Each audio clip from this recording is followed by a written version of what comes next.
Pour achever cette présentation générale des sacrements, voici leur forme liturgique.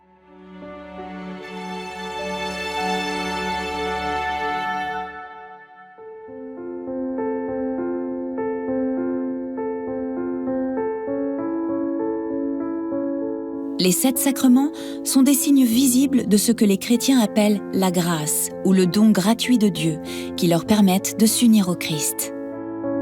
Jésus les a d'abord offerts à ses disciples, puis à toute l'Église jusqu'à la fin des temps. C'est à travers les actes et l'enseignement du Christ que l'Église en a progressivement discerné le nombre et a reconnu leur mode de célébration liturgique. Ainsi, l'action de Dieu au ciel peut s'exprimer sur terre par l'intermédiaire d'éléments matériels et de gestes humains.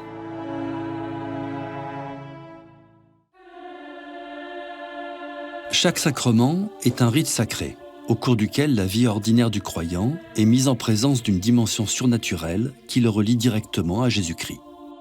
Autrement dit, au cœur de chaque sacrement, le Christ agit pour le bien de celui qui le reçoit.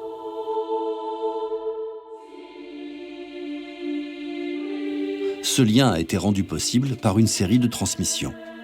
Les apôtres ont obtenu de Jésus sa capacité à s'unir à Dieu. Puis ils ont confié ce pouvoir à leurs successeurs, les évêques, qui eux-mêmes vont le partager avec les prêtres et les diacres par l'intermédiaire du sacrement de l'ordre. Lors de la célébration des sacrements, on dit qu'ils agissent ex opere operato, ce qui signifie qu'ils agissent par le fait même que l'action est accomplie. Ils sont efficaces car ils sont une œuvre divine, même si c'est une main humaine qui l'administre. Ils se réalisent, que les fidèles y croient ou non. Par exemple, peu importe que les fiancés croient ou pas au sacrement du mariage, leur union devant Dieu et par Dieu est réalisée le jour où ils se marient. En revanche, il est indispensable que les sacrements soient célébrés correctement, dans les conditions voulues par le Christ. Le rituel d'un sacrement ne peut jamais être modifié, adapté ou arrangé, même par l'autorité de l'Église. Ainsi, presque toutes les célébrations de sacrements partagent une même structure liturgique. En voici les étapes.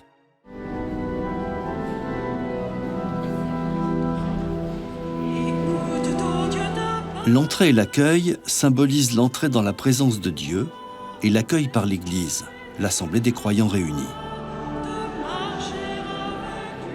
Les sacrements ne sont pas des célébrations privées. Ils concernent toute la communauté. À travers ce que l'on nomme le sacerdoce commun des fidèles, tous les participants à un sacrement le célèbrent à leur manière.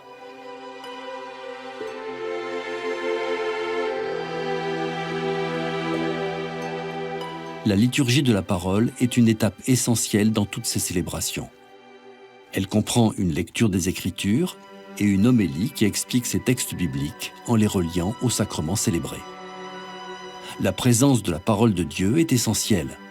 Saint Augustin disait « Un sacrement est la parole qui se rend comme visible ».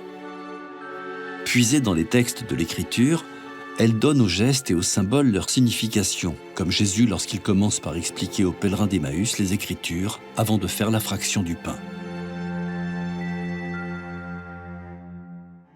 La célébration des sacrements comporte toujours une parole, un geste et un élément matériel.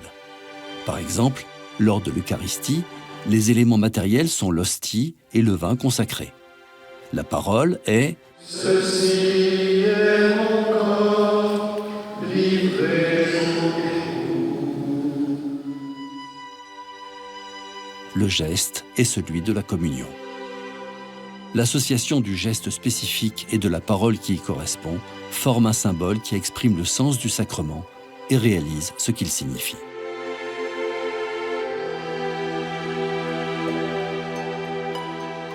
La sortie marque la fin du temps liturgique et le retour des fidèles dans leur vie quotidienne. Ils sont invités à vivre ce que le sacrement a apporté, en portant avec eux ce que Dieu leur a offert pendant la célébration. Pour les chrétiens, les sacrements ainsi célébrés sont valides et agissent par eux-mêmes dès leur administration. Leur fécondité spirituelle et les fruits qu'ils portent dépendent en revanche de la foi de celui qui les reçoit. Il doit croire pour que la grâce du sacrement, ce don que Dieu lui offre, puisse devenir la sienne.